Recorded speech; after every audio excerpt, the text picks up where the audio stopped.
in the stock market, and that's all. Now that's the Thai stock market he's talking about, because Thai Beverage is still looking to go ahead with the listing in Singapore, although details of exactly what sort of split there would be between domestic and Singapore listings have not yet been announced. The legality of Peter Churchouse recently bought several apartments in Hong Kong, bringing his personal total up to 12. The former investment banker who now manages a real estate hedge fund calls Hong Kong one of the most volatile property markets in the world. In my 25 years of following this market, I've seen 5 significant downturns, and 2 of those downturns have been between 60% and 70% downturns. In the past decade alone, Hong Kong has had its share of market misery, from the Asian economic crisis in the late 1990s to the SARS epidemic in 2003. Prices fell to 70% below their 1997 peak, and many property owners found themselves owing the bank more than their investment was worth.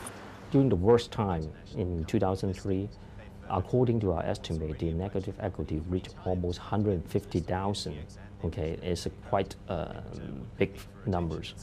But eventually, because of the property price increase, now the number is down to less than 10,000 or 8,000.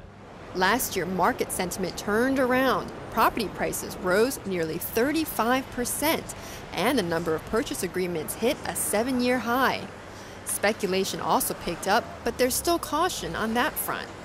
Because of the interest rate increase, they become more cautious, and property price increase slower compared to last year, and that also helped to decrease the number of speculation in the market.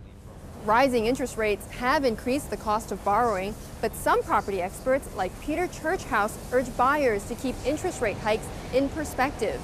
The positives are we've got a reasonably robust economy. Yes, interest rates are going up, but what are they going to go up to? Maybe another 1 percentage point? That will mean that mortgages are maybe 6.5% or 7%. That's still relatively low by world standards. Increasing confidence in Hong Kong and its property market is good news for developers like Li Kai-shing's Cheung Kong Group. The past 2-3 years, though, the profit margin is very, very thin, so the contribution is not significant. But now, I think for the next 2 years, though, because the profit margin for the projects competing in the next 2 years will be quite substantial, so we expect a lot more profit from the contributions from the property development business. Meanwhile, the tight government land supply is another bullish factor for the market. Changes to the land auction process have also benefited developers. If they want to jack up the prices of their projects, they don't apply for any land for sale. So artificially, there is an insufficient supply of land in Hong Kong. Many in the industry anticipate a shortage of new units in the coming years.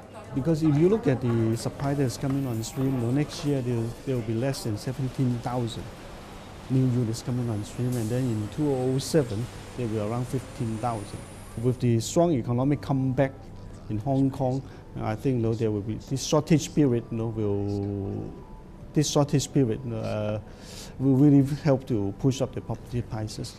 Another factor that will likely boost Hong Kong's property market, the launch of the government's Link Real Estate Investment Trust. That's expected to create the largest REIT in the world and will be yet another way for investors to buy into Hong Kong's property market. Betty Liu, CNBC, Hong Kong.